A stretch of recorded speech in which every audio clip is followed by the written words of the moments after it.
It's kind of the theme song of people like you and me. We're kind of hard asset guys. I like gold and silver. I don't trust my government that much. And I don't save money. I save gold and silver because it's liquid. In other words, if I need cash, I just come out of silver or gold fast and I'm into cash. And I was talking to Rick about why do people hang on to cash when I think, was it you that said they're guaranteed, their inflation's at 7% and they're paying you 3% or something? Why would you hang on to it? I remember, Rick, Doug, when I was about 25 years old, silver was $50 an ounce. Today it's 35 an ounce, or approximately for a coin. And I'm going, why don't you buy more of it? People go, no, I'd rather have the US dollar. I'm going, holy mackerel. See, my opinion on the speculation side, I think silver is most, and by the way, we're not an investment company. Richard doesn't make recommendations. But right now I'm looking at silver and my teeth are getting soft, going, holy mackerel, what an opportunity. But people rather hang on to the dollar. Right. And I said, I have friends with millions in cash and they don't need the cash. I said, why don't you put some of it into silver and gold coins? Yeah. They'll put them in long-term treasuries. I go, are you nuts? Well, it's going to be a tremendous transfer of wealth in the next few years.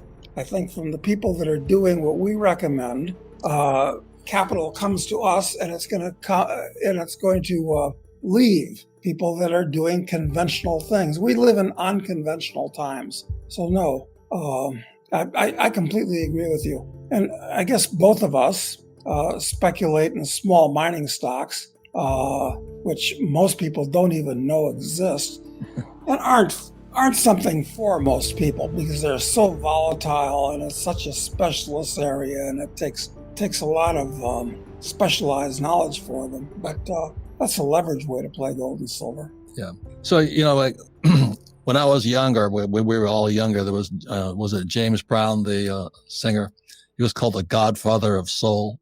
I sometimes refer to you and Rick Rule as the Godfather of Gold, because I look to you for not so much why to buy gold and silver, but you guys are macro guys. I mean, you are traveling the world constantly. You see what's going on. And I talk to most people, they were born in Scottsdale and they'll die in Scottsdale. That's all they ever see. Last summer, I spent the 7 weeks training, teaching at Barrett Honors Program at Arizona State University. So I brought all my entrepreneurial friends. I brought my oil guy in, my water guys. I brought my cattle guys in.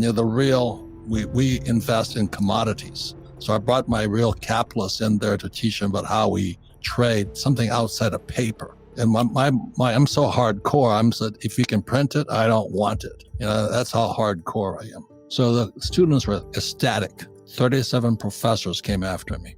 Small ebook, big impact, the wealth tree. The only 4 ways that will make you financially free forever. Download it here for free. That's fantastic, Robert. The fight still goes. It's almost a year. They're still attacking. They're Marxists. I mean, they're hardcore Marxists. So that's what but I want to get back to the reason we can talk about gold, silver, and all this stuff and CBDC. But I like your philosophy because the school I went to school for a whole year traveling the world and on merchant ships. And you can't come home, if that makes sense to you.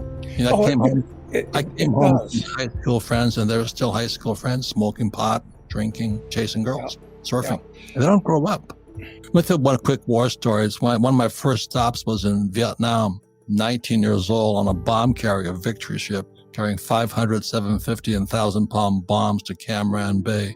And I'm walking around. This guy says, "You want to meet a Viet Cong?" What? Did he introduce you? He and I sat down and had a beer. It was a lot better than talking to my professor. And he explained to me what they were fighting for. Do you know what I mean, Doug? That was priceless. And he was just as committed as I was. And then 3 years later, I came back as a Marine gunship pilot for helicopters. I was going to fight him.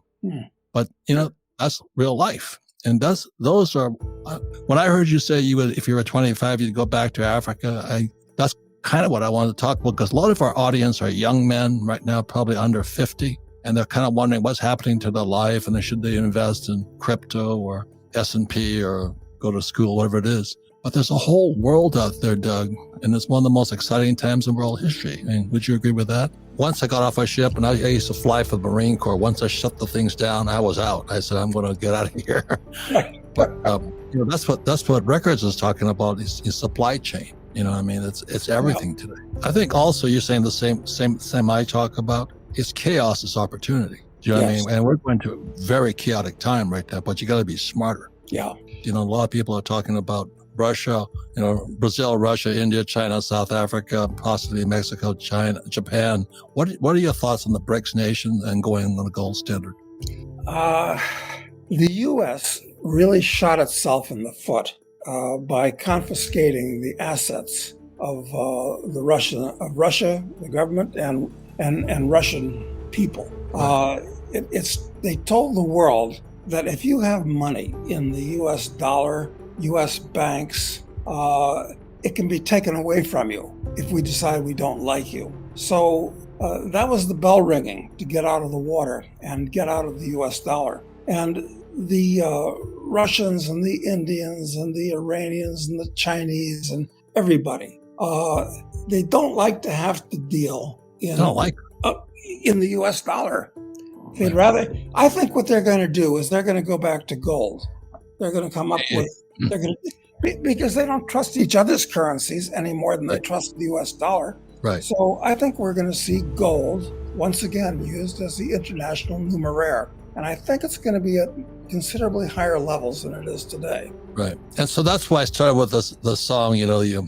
On the eve of destruction. It's also the time for the biggest opportunities in world history.